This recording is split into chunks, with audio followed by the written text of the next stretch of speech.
Standard 7, Subject History, Chapter number 2, India before the times of Shivaji Maharaj.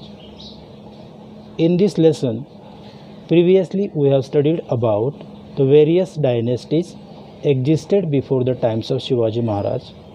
We also studied about the founder of Mughal Emperor, that was Babur. Here we are going to learn about the great king Akbar and his conflict with the other emperors.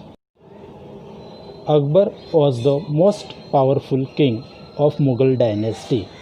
When he tried to bring India under his control, he had to face many oppositions such as Maharana Pratap, Chand Bibi, Rani Durgavati struggled against him. Their struggle is noteworthy. The first king here is the Maharana Pratap. After the death of Uday Singh, Maharana Pratap ascended the throne of Mewar. He continued the struggle for Mewar's existence till the very end. He struggled with Akbar to maintain his independence. He has become immortal in history due to his qualities of valor, courage, self-respect, etc. What we studied here? We studied that after the death of Uday Singh, Maharana Pratap became the king of Mewar. He fought with Akbar to maintain independence in his region. He had possessed some great qualities such as valor, courage, self-respect and sacrifice. Here I am going to ask you one question. Why did Rana Pratap become immortal in history? The answer of this question is like this. Maharana Pratap became immortal in history because he had possessed some great qualities with him. For example, valor, courage, self-respect and sacrifice. Due to these qualities, he became great in history. The next point here is Chand Bibi. The Mughals attacked Ahmednagar, the capital of Nizam Shah's kingdom, in 1595 CE. The Mughals army put the fort of Ahmednagar under siege. Chand Bibi, the capable daughter of Hussain Nizam Shah of Ahmednagar, bravely defended the fort.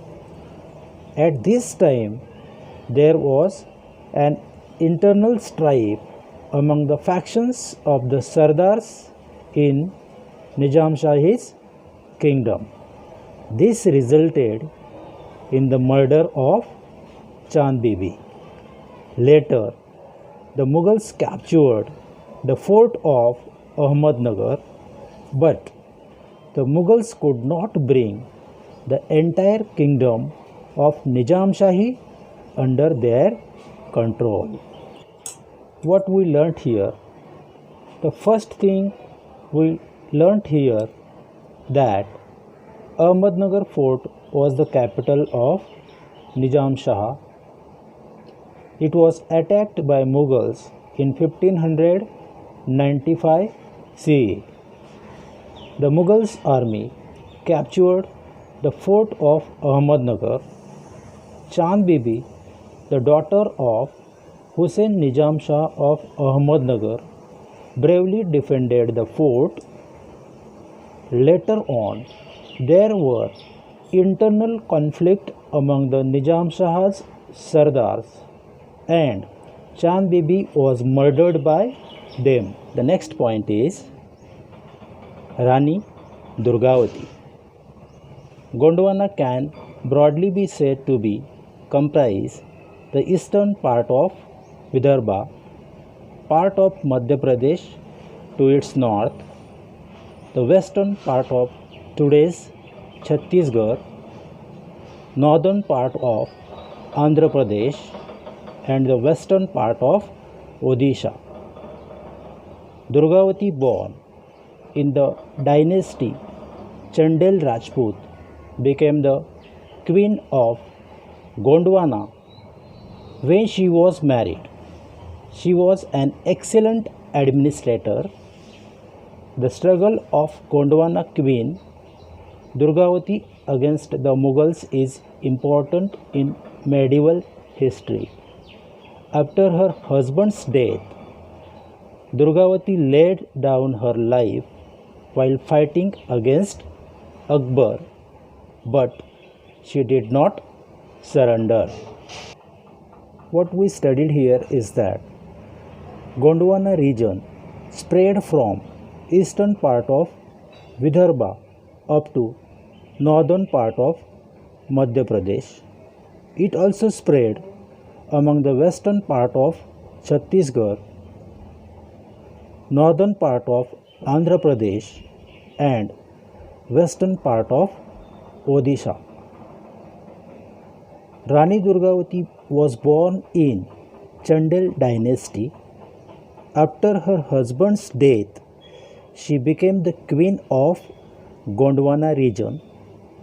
She bravely fought with Akbar but never surrendered to him.